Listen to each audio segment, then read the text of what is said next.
Conversa de bastidor, com Bernardo Melo Franco.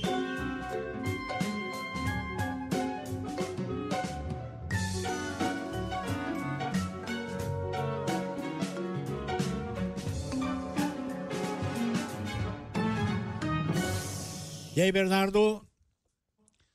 Boa tarde, Sardenberg. Boa tarde, Cássia. Boa tarde, ouvintes da CBN. Boa tarde, Bernardo. Bernardo, um dos estúdios da CBN Rio, vai nos falar sobre os resultados da visita do Lula à Indonésia e Malásia e, basicamente, do encontro com o presidente Trump, né, Bernardo? Pois é, Sardenberg. O presidente Lula está, nesse momento, em voo, retornando da Ásia para Brasília. E a gente pode dizer que, do ponto de vista político e eleitoral, foi uma viagem quase perfeita para o presidente. Daqui a pouco eu explico esse quase.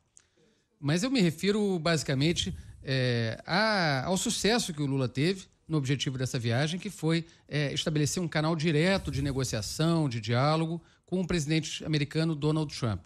Isso 4 meses depois do que possivelmente foi a maior crise diplomática entre Brasil e Estados Unidos que nós assistimos, que foi a crise desfechada pela decretação do tarifaço contra o Brasil, tarifaço que foi articulado pelo deputado Eduardo Bolsonaro, com apoio e patrocínio do ex-presidente Jair Bolsonaro.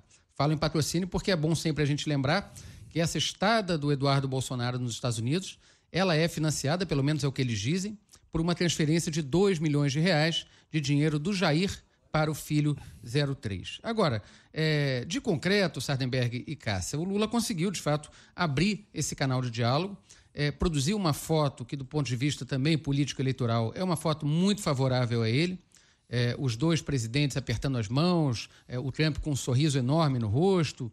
No dia seguinte, o Trump volta a elogiar o presidente Lula, dá os parabéns para ele pelos 80 anos, só faltou puxar um Happy Birthday to You no Air Force One, no avião da presidência americana. E isso, de concreto, a gente ainda vai ter que esperar, claro, para ver quais vão ser as consequências da negociação comercial, mas de concreto já produz uma foto muito poderosa para o Lula e neutraliza, Sardenberg e Cássia, neutraliza a participação da família Bolsonaro nessa história. Qual que era a pretensão dos Bolsonaro com o tarifaço, com essa articulação direto com a Casa Branca? Primeiro, causar um prejuízo concreto ao governo, do ponto de vista de popularidade, do ponto de vista da economia. Aconteceu o contrário. Deu ao Lula, na prática, o discurso da soberania nacional, o discurso da defesa do interesse brasileiro, e acabou produzindo um aumento da popularidade do presidente, isso mostrado em todas as pesquisas mais recentes. Em segundo lugar, ficou patente agora que não há mais esse monopólio do diálogo com a Casa Branca pela parte da direita brasileira. Pelo contrário, o que a gente viu foi o estabelecimento de uma conversa muito amistosa entre os dois governos, por maiores que sejam as diferenças entre Lula e Trump, e essas diferenças vão continuar existindo, e, portanto, o Eduardo Bolsonaro ficou ali pendurado na escada nos Estados Unidos. Além de tudo, se desgastando também com a própria direita, que vai aparecendo cada vez mais fraturada nesse período pré-eleitoral.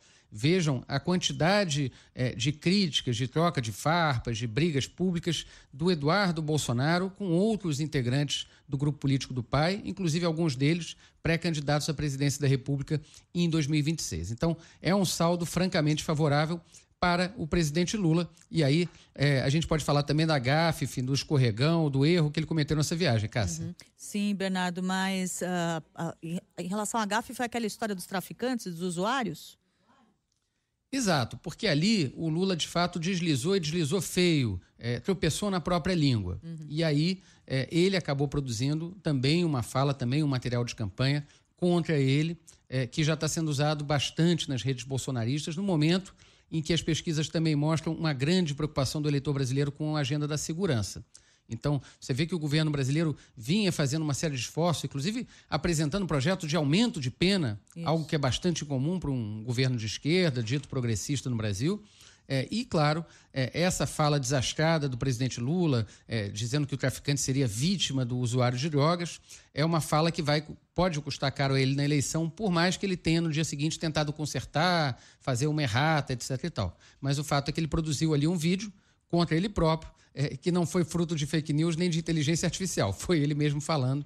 Isso certamente vai ser lembrado na campanha, Cássia.